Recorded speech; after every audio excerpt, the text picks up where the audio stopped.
Students, आज हम 3.4 के एक्सरसाइज पर वीडियो बना रहे हैं। चलिए तो स्टार्ट करते हैं 3.4 एक्सरसाइज। और हमारे इस एक्सरसाइज का एक पहला स्लाइड रहेगा इंट्रोडक्शन ऑफ क्वाड्रिलेटरल। तो ये जैसे फिगर देख रहे हो, ये क्वाड्रिलेटरल, और क्वाड्रिलेटरल की खास पहचान है कि इसमें साइड होती है 4। तो 4 तो साइड होंगी, एंगल्स इसमें 4 होते हैं, डायगोनल 2 होते हैं। क्वाड्रिलेटरल में डायगोनल 2 होते हैं, और इसके साथ साथ एक क्लोज्ड फिगर होता है। तो ये डायगोनल क्वाड्रिलेटरल की पहचान है। अब आते हैं हम क्वाड्रिलेटरल। बेसिकली 2 टाइप के होते हैं। ये तो मेन क्वाड्रिलेटरल का फॉर्म है ही। कुछ नॉन क्वाड्रिलेटरल होते हैं जिसके स्पेशल नेम्स है। तो जैसे पैरेललोग्राम। पैरेललोग्राम की पहचान है कि इसकी दोनों साइड पैरेलल होंगी, दोनों पेयर पैरेलल साइड के अपोजिट साइड्स के दोनों पेयर पैरेलल होंगे।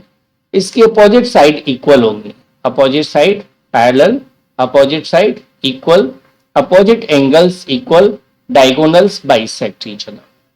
तो ये इसकी पहचान है। इसके साथ होता है ट्रेपेजियम। ट्रेपेजियम में सिर्फ एक पेयर पैरेलल होता है, दूसरा पेयर पैरेलल नहीं होता है। अब क्वाड्रिलेटरल को 3 पार्ट में और डिवाइड किया गया है, जैसे रोम्बस। रोम्बस वो पैरेललोग्राम होता है जिसकी सभी साइड इक्वल लेंथ की होती हैं।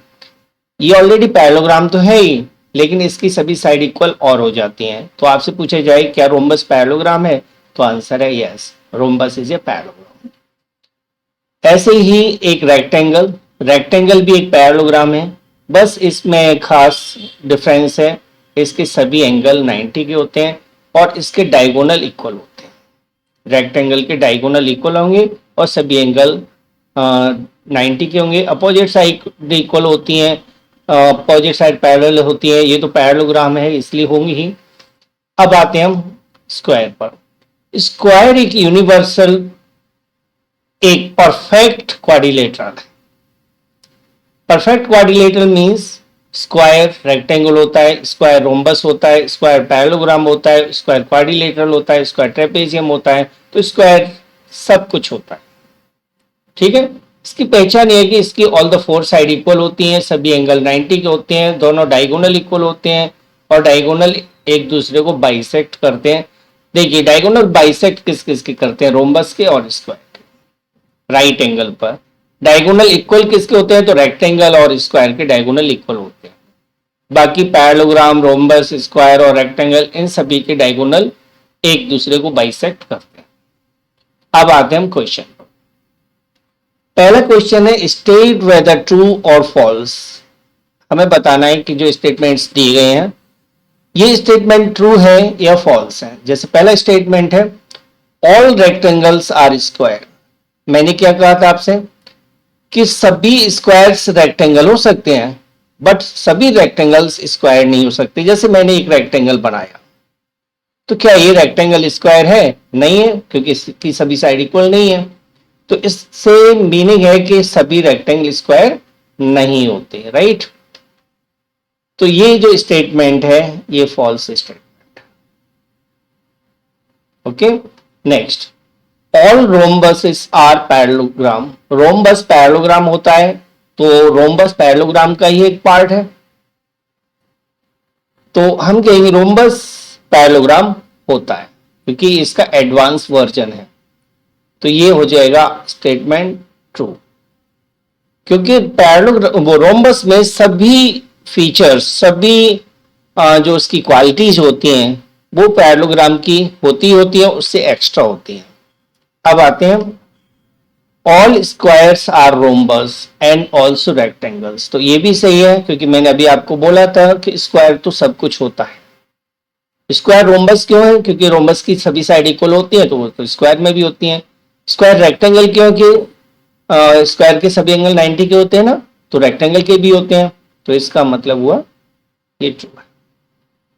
Next statement, all squares are not parallelogram. ये गलत है, सभी स्क्वायर पैरेललोग्राम होते हैं, ठीक है। ये statement false. Next, all kites are rhombus, सभी काइट रोम्बस नहीं होती, क्योंकि काइट तो एक अलग फीचर है। काइट कैसी होती है वो मैं आपको बता देता हूं। काइट में ये दोनों साइड इक्वल होंगी और ये दोनों साइड इक्वल होंगी, ठीक है। तो क्लियर है कि इसमें सभी साइड तो इक्वल है नहीं जो रोम्बस होगा, तो इसलिए ये स्टेटमेंट फॉल्स है। रोम्बस की तो सभी साइड इक्वल होती है ना, ऐसा काइट में पॉसिबल नहीं है। लेकिन ये कहें कि रोम्बस काइट्स हो सकता है, तो ये बिल्कुल सही है, क्योंकि उसमें जैसे रोम्बस है, ठीक है, ये रोम्बस मान लो, तो ये साइड इसके इक्वल है और ये साइड इसके इक्वल है, क्योंकि इसकी चारों साइड इक्वल होती हैं, तो इसलिए ये स्टेटमेंट ट्रू हो जाएगा। तो हमने क्या कहा कि सभी काइट रोम्बस होंगी, ये गलत है, जबकि सभी रोम्बस काइट होंगी, ये सही होगा। ऑल पैरेललोग्राम्स आर ट्रेपेजियम, ये सही है, क्योंकि पैरेललोग्राम ट्रेपेजियम में एक पेयर चाहिए, तो पैरेललोग्राम में तो उससे एक्स्ट्रा है, 2 पेयर है, तो ये ट्रू हो जाएगा, ठीक है। यानी कोई भी प्रॉपर्टी जो ट्रेपेजियम में है वो पैरेललोग्राम में मिल जाती है, तो हम कहेंगे ये वो ट्रू है। Next statement, all squares are trapezium, square जहां भी आ जाए तो हमेशा ट्रू रहेगा, क्योंकि स्क्वायर सब कुछ होता है। अगले उस पर आते हैं हम, स्टेटमेंट है अगला, identify all the quadrilaterals that have 4 sides of equal length. अब चारों साइड इक्वल लेंथ की किस किस में होती है, तो देखिए एक तो ये फिगर है और इसको कहते हैं हम स्क्वायर, स्क्वायर की चारों साइड इक्वल होती हैं, और एक फिगर होता है रोम्बस, तो रोम्बस की भी चारों साइड इक्वल होती हैं, तो फिर इसका आंसर हुआ स्क्वायर और रोम्बस, ठीक है, स्क्वायर एंड रोम्बस इसका आंसर हो जाएगा। तो आंसर स्क्वायर रोम्बस, ये 2 आंसर, क्योंकि स्क्वायर की चारों साइड इक्वल होती है और रोम्बस की भी चारों साइड इक्वल होती है। 4 राइट एंगल्स, अब 4 राइट एंगल्स कौन से होते हैं, देखिए स्क्वायर में चारों एंगल 90 के होते हैं। जरा और सोचिए कौन सा फिगर है जिसके सभी एंगल्स 90 के हैं, बिल्कुल सही सोचा, रेक्टेंगल के भी चारों एंगल 90 के होते हैं, रेक्टेंगल के सभी एंगल 90 के होते हैं, तो इसका आंसर हो जाएगा स्क्वायर रेक्टेंगल। ओके, तो ये हमारा क्वेश्चन हो गया, क्वेश्चन नंबर 2। अब आते हैं हम क्वेश्चन नंबर 3 पर। क्वेश्चन नंबर 3 में पूछ रहा है explain how square is a quadrilateral, square है वो क्वाड्रिलेटरल क्यों होता है। स्क्वायर इज ए 4 साइडेड, क्योंकि स्क्वायर की 4 साइड होती हैं, तो ये मैं सारे आंसर पहले लिख देता हूं। So it is a parallelogram. Rhombus, rhombus क्या होता है, square is a parallelogram with all 4 side equal size, so it is a rhombus. और लास्ट है रेक्टेंगल क्यों होता है, square is a parallelogram with each angle और right angle, so it is a rectangle. अब मैं एक्सप्लेन कर देता हूं, ये सारे एक साथ आगे चलिए। सबसे पहले पूछा है कि स्क्वायर है वो क्वाड्रिलेटरल क्यों होता है, तो आप माइंड में लीजिए क्वाड्रिलेटरल क्या होता है। क्वाड्रिलेटरल वो होता है जिसमें 4 साइड होती हैं, तो स्क्वायर में 4 साइड होती है ना, सो ये स्क्वायर है वो क्वाड्रिलेटरल है। अब स्क्वायर है वो पैरेललोग्राम क्या होता है, तो पैरेललोग्राम की प्रॉपर्टी है कि इसके अपोजिट साइड के दोनों पेयर पैरेलल होना चाहिए, तो वो तो स्क्वायर में भी होता है। So square has its opposite sides parallel, so it is a parallelogram. अब रोम्बस क्या होता है, रोम्बस की सभी साइड इक्वल होती हैं, तो क्या वो स्क्वायर में भी होती हैं, तो हाँ बिल्कुल, square is a parallelogram with all the 4 sides equal. Square एक ऐसा पैरेललोग्राम है जिसकी सभी साइड इक्वल है, इसलिए रोम्बस है, क्योंकि रोम्बस की सभी साइड इक्वल होती हैं। अब स्क्वायर है वो रेक्टेंगल क्यों होता है, square is a parallelogram with each angle और राइट एंगल, स्क्वायर का सभी एंगल 90 का होता है, और जो कि रेक्टेंगल की प्रॉपर्टी है, so square is a rectangle. तो ध्यान रखें स्क्वायर है और रेक्टेंगल क्यों होता है, क्योंकि इसके सभी एंगल 90 के होते हैं। स्क्वायर है रोम्बस क्यों होता है, क्योंकि उसके सभी साइड इक्वल होती हैं। स्क्वायर पैरेललोग्राम क्यों होता है, क्योंकि अपोजिट साइड्स के पैरेलल दोनों पेयर पैरेलल होते हैं, और स्क्वायर में चारों साइड इक्वल होती हैं, इसीलिए क्वाड्रिलेटरल होता है। तो नेक्स्ट क्वेश्चन पर आते हैं। अगला question, name the quadrilateral whose diagonals bisect each other, are perpendicular bisector of each other, और आर इक्वल। तो आंसर है, देखिए, name of the quadrilaterals whose diagonals bisect each other are parallelogram, rhombus, square, rectangle. दूसरा, the name of the quadrilaterals whose diagonals are perpendicular bisector each other, they are rhombus and square. Or third, the name of the quadrilateral whose diagonals are equal, square and rectangle. अब सभी को एक एक से दोबारा से समझते हैं। स्क्वायर, आपको उन क्वाड्रिलेटरल्स को बताना है जिनके डायगोनल बाइसेक्ट करते हैं। तो डायगोनल्स बाइसेक्ट पैरेललोग्राम के भी करते हैं और पैरेललोग्राम से बने हुए चारों के करते हैं। जैसे पैरेललोग्राम के डायगोनल बाइसेक्ट कर रहे हैं, ठीक है, रेक्टेंगल के भी करते हैं, दोनों डायगोनल बाइसेक्ट, रोम्बस के भी, ये रेक्टेंगल क्या स्क्वायर के भी करते हैं और रोम्बस के भी करते हैं। तो ये चारों फिगर ऐसे हैं जिनके डायगोनल एक दूसरे को बाइसेक्ट करते हैं। क्यों? क्योंकि सभी फिगर पैरेललोग्राम के ही एडवांस वर्जन है। नेक्स्ट, सेकंड में, are perpendicular bisector of each other. तो perpendicular bisector of each other सिर्फ दो में होता है, स्क्वायर में एक दूसरे का परपेंडिकुलर बाइसेक्टर होते हैं, 90 पर काटते हैं एक दूसरे को, और दूसरा है रोम्बस। रोम्बस के भी डायगोनल्स एक दूसरे पर परपेंडिकुलर बाइसेक्टर होते हैं, यानी 90 डिग्री पर इंटरसेक्ट। ठीक है, तो आंसर हुआ rhombus and square. The names the quadrilateral whose diagonals are equal square and rectangle. तो स्क्वायर और रेक्टेंगल के डायगोनल इक्वल होते हैं।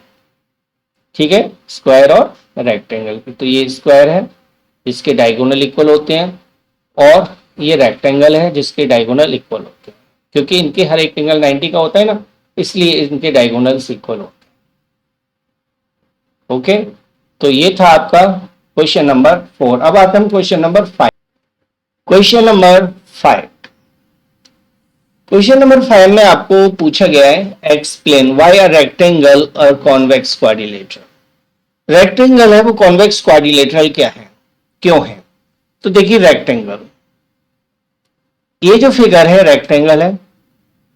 अब कोई भी फिगर कॉन्वेक्स तब होता है जब उसके डायगोनल्स को ज्वाइन किया जाए ना, तो वो डायगोनल्स फिगर के अंदर ही रहें।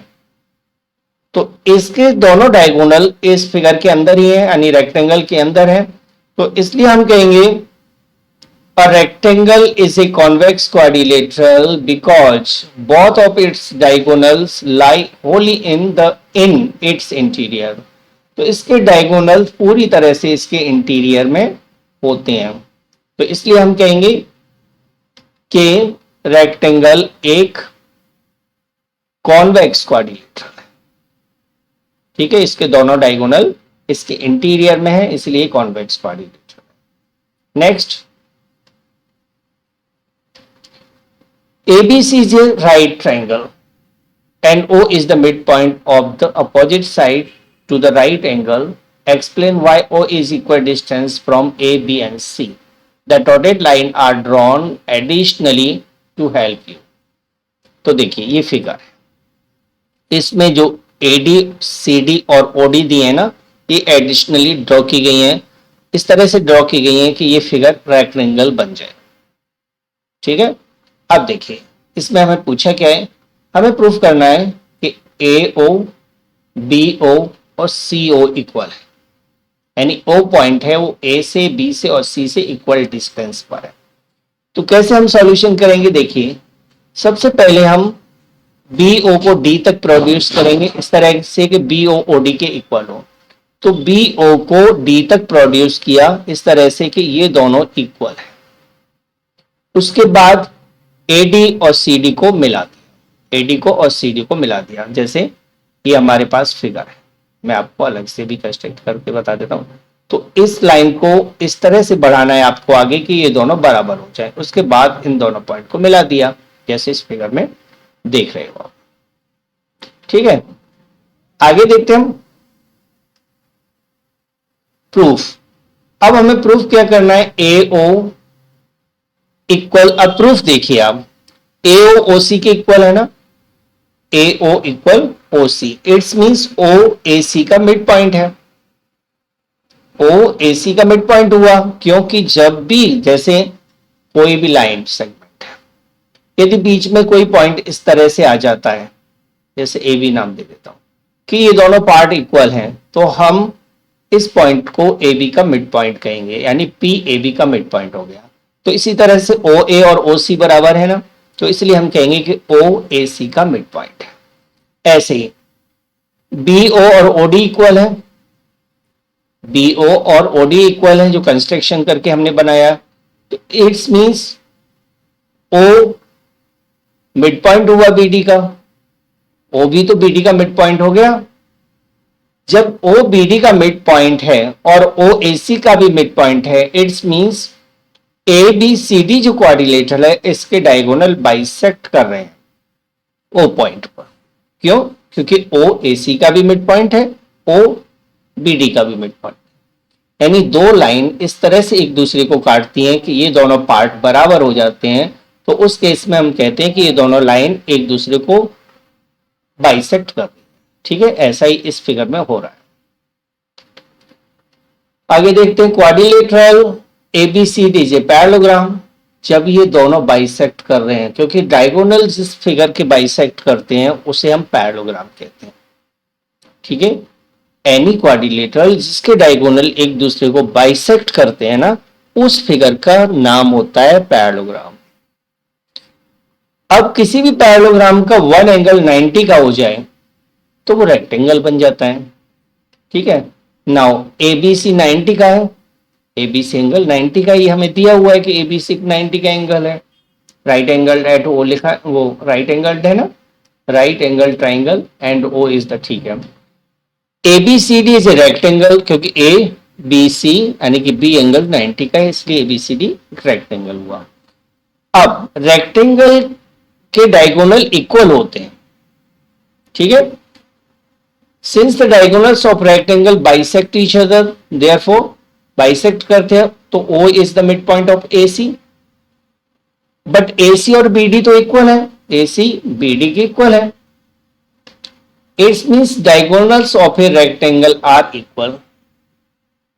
ठीक है, तो OAOC देखो, OA और OC इक्वल है, तो OB और OD भी तो इक्वल हो गए, और डायगोनल इक्वल है आपस में, जैसे मैं कहूं AC और BD इक्वल है।